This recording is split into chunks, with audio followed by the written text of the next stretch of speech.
Olá, eu sou Veridiana Martins, advogada de formação, e como muitos profissionais, quando eu cheguei aos meus 10 anos de formada, eu tive uma crise na minha carreira. Desde antes da minha formatura, eu já trabalhava com advocacia litigiosa trabalhista. Foi a área onde eu me firmei como advogada, onde eu tive meu reconhecimento profissional e a minha independência financeira. Mas houve um momento em que a atuação no contencioso não fazia mais sentido para mim. Aquilo não me representava mais. Então eu comecei a minha busca por algo que tivesse algum sentido. Isso aconteceu foi logo após a vigência do atual Código de Processo Civil, que introduziu a mediação como uma etapa do processo judicial, e também logo após a Lei 13.140 de 2015, né, que é a lei da mediação. Então eu comecei a estudar esse instituto novo, que poucos advogados conheciam, que era tão pouco praticado. E eu me encantei por ele. Depois de estudar, assim, eu me encantei por ele e eu decidi daí fazer a minha capacitação como mediadora e, na sequência, a minha certificação como mediadora judicial. Tudo ia bem, pelo menos aparentemente bem. Eu fazia mediações uma vez por semana, estava terminando a minha certificação como mediadora judicial e numa das nossas aulas, eu acho até que foi na nossa última aula, a nossa instrutora pediu que nós disséssemos qual era o nosso superpoder como mediador, né? Qual era a competência esperada do mediador que mais se destacava em nós. E eu simplesmente não sabia o que dizer. Parecia que nada do que eu fazia era bom o suficiente para eu chamar de um superpoder. E aquilo me frustrou, me decepcionei comigo mesma.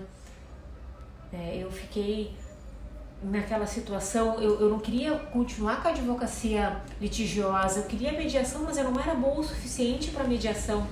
E eu fiquei naquele impasse, o que fazer? Foi um período de bastante reflexão. E eu me deparei, eu não lembro em qual circunstância, eu me deparei com a seguinte frase: ou você melhora suas habilidades ou diminui seus sonhos. A escolha é sua. E eu decidi que eu não queria diminuir meus sonhos, que eu precisava aumentar as minhas habilidades. Então eu comecei a estudar muito sobre mediação e todos os temas que envolvessem mediação. Eu comprei e li todos os livros que eram indicados nos cursos, eu comecei a fazer várias palestras, participar de vários workshops e tudo que pudesse me capacitar, me tornar uma mediadora melhor, para que eu tivesse um superpoder. Daí eu comecei a usar, durante as reuniões de mediação, toda aquela teoria que eu estava estudando. Eu comecei a usar na prática toda a teoria. E eu vi que ela funcionava. As mediações se tornaram mais fáceis, se tornaram mais fluidas. Era algo muito natural usar aquilo ali e ver que funcionava. E de uma vez por semana eu passei a fazer mediações 3 vezes por semana, porque era muito confortável para mim fazer uma mediação. Só que o uso dessas habilidades e tudo mais, elas vão sendo incorporadas em nós. E naturalmente ela deixa de ser usada apenas na mesa de mediação e começa a fazer parte do nosso cotidiano, do nosso dia a dia. Eu percebi que muitas daquelas técnicas, aquelas habilidades, eu passei a usar com as pessoas com quem eu convivia. E essas pessoas começaram a perceber isso também, elas começaram a perceber que eu tinha uma maneira diferente de lidar com as situações, de lidar com as outras pessoas. E sempre que havia um atrito na minha roda de amigos, eles me pediam assim: Veridiana, fala com fulano, tu fala de um jeito que resolve as coisas. E eu ia lá e conversava com fulano e tentava resolver, e assim eu ia administrando o dia a dia. Mas aí chegou um momento em que duas pessoas que não se conheciam, elas vieram na mesma semana, elas me fizeram o mesmo pedido. Elas não me pediram para falar com alguém, elas me pediram para que eu as ensinasse a conversar, a lidar com essas situações conflituosas, para que elas pudessem usar isso. Uma queria usar com seus sócios e o outro queria usar com seus funcionários. Então eles me pediram para fazer isso, para lhes ensinar, né, essas técnicas para que eles pudessem aplicar no dia a dia.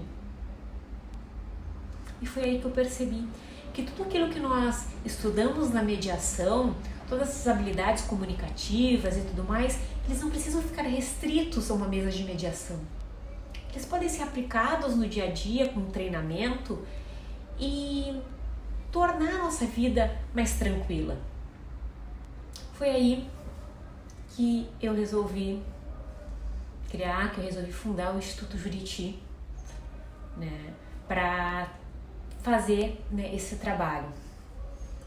O Instituto Juriti tem dentre seus propósitos, compartilhar conhecimento. Nós fazemos isso impactando a nossa rede de relacionamentos, desenvolvendo pessoas e aprimorando a visão delas sobre o conflito. Por quê? Porque a nossa vida, o nosso cotidiano não precisa ser tão difícil. A nossa vida pode ser mais fácil. Basta nós nos prepararmos para isso.